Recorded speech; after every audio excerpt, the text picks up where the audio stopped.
4 రాష్ట్రాల్లో ఉన్న కాంగ్రెస్ని ఖతం చేయడమే ప్రతి భారతీయ జనతా పార్టీ నాయకుడు కార్యకర్త కర్తవ్యం. కాబట్టి కాంగ్రెస్ రోజు లెక్క పెట్టుకోండి. తెలంగాణలో కాకతీయులు ఏలిన ఈ గడ్డ మీద ఖచ్చితంగా నరేంద్ర మోడీ గారు 10వ తారీఖున అడుగు పెడుతున్నారు. ఈ అడుగు రానున్నటువంటి శాసనసభ పార్లమెంట్ ఎన్నికలకి ఒక తొలిమెట్టుగా భావిస్తూ, ఎప్పుడైతే 1980లో ఈ గడ్డ నుంచి మేము భారతీయ జనతా పార్టీ ఎంపీ గెలిచిండో ఈ ప్రాంతం పూర్వ వైభవాన్ని తెచ్చేలాగా ప్రతి ఒక్కరం కష్టపడతామని చెప్పి తెలియజేస్తూ, ఒక కేరళలో గెలవంగానే ఎక్కువ ఎగిరిపడొద్దని, ఎంగిలి ఇస్తరాకులు ఎక్కువ ఎగిరిపడతాయని చెప్పి కాంగ్రెస్ మిత్రులకు హితవు పలుకుతూ 10వ తారీఖున జరిగేటువంటి సభకి ప్రతి కార్యకర్త తన వంతు కృషిగా సభను సక్సెస్ చేయాలని, నేటి నుంచి ఎన్నికలు పూర్తయ్యేంత వరదాకా ఒకటే జెండా కనబడాలి మనకి. కౌరవుల్ని పాండవులందరినీ గురువు తీసుకుపోయి చెట్టు కింద నిలబడితే ఒక అర్జునునికే కనబడ్డది లక్ష్యం. ఏం కనబడ్డది?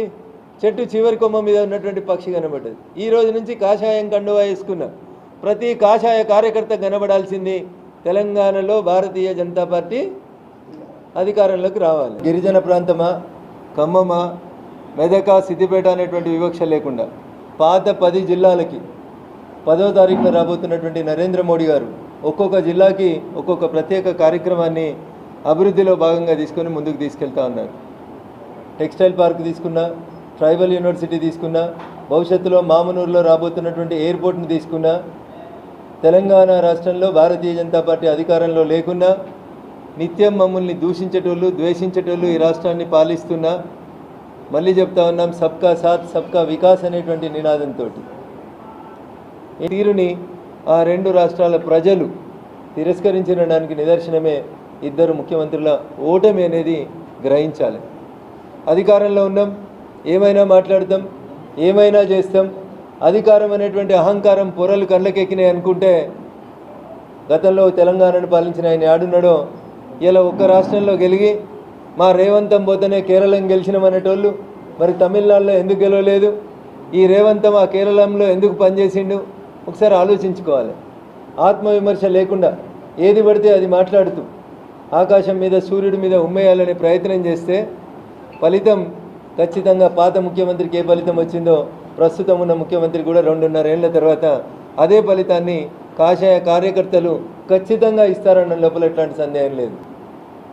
ఈ దేశానికి స్వతంత్రం వచ్చిన తొలినాళ్లలో సంఘంలో పనిచేసిన పెద్దలు, పూర్వ కార్యకర్తలు, భారతీయ జనతా పార్టీ సైన్యం, భారతీయ జనసంఘ్ కార్యకర్తలందరి ఆశయం ఈ దేశంలో అంగ, వంగ, కళింగ ప్రాంతాల లోపల కాషాయం జెండా ఎగరాలని కోరుకునేటోళ్ళు చాలామంది కొత్త రక్తం యువకులు ఉన్నారు.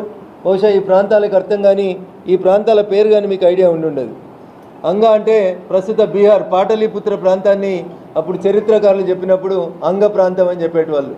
ఆ అంగలో ఈరోజు ఎవరున్నారు? బీహార్లో ముఖ్యమంత్రి ఎవరు?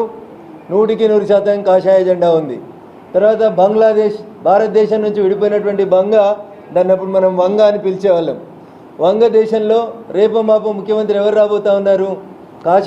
కాషాయ దళపతే రేపు అంగ, తర్వాత వంగ. బీహార్ తర్వాత వెస్ట్ బెంగాల్లో కూడా భారతీయ జనతా పార్టీ ముఖ్యమంత్రి రాబోతా ఉన్నారు.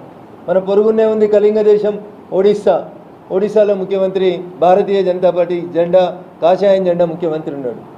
బాగా మాట్లాడుతున్నటువంటి కాంగ్రెస్ నాయకులారా, భవిష్యత్తులో కాకతీయులు వెళ్ళినటువంటి ఈ గడ్డ కూడా కాషాయీకరణ జరుగుతుంది. కాషాయ కండువా వేసుకున్నటువంటి వ్యక్తే కాకతీయుల రాష్ట్రాన్ని కూడా, కాకతీయుల రాజ్యాన్ని కూడా పాలిస్తారు. ఇది సూర్యుడు తూర్పున ఉదయిస్తాడనేది ఎంత నిజమో రేపు కాకతీయ సామ్రాజ్యాన్ని భారతీయ జనతా పార్టీ నరేంద్ర మోడీ గారి నాయకత్వంలో గెలుస్తుంది అనడంలో ఎవరికి ఎట్లాంటి సందేహం లేదు.